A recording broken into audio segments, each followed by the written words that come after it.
سافرت من مطروح للقاهرة وقعدت هناك تقريبا شهر.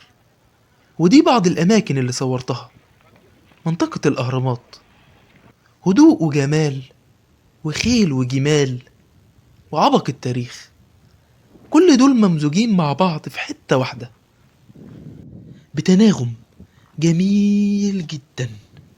ولقيت هناك اللي مشرفنا ورافع راسنا، الكلب البلد اللي طلع الهرم، اللي شرفنا وسط الأجانب.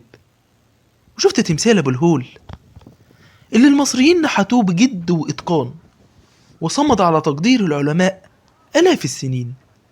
شفتوا السياح وهم واقفين في زاوية تصوير عشان يتصوروا، اللي أكنها بتبوسه، واللي أبو الهول بيبوس إيديها، واللي جايب عصير ب2 شاليمو، واحد ليها وواحد لأبو الهول، أكنه بيشربوا كده.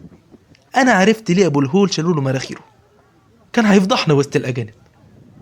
سلام.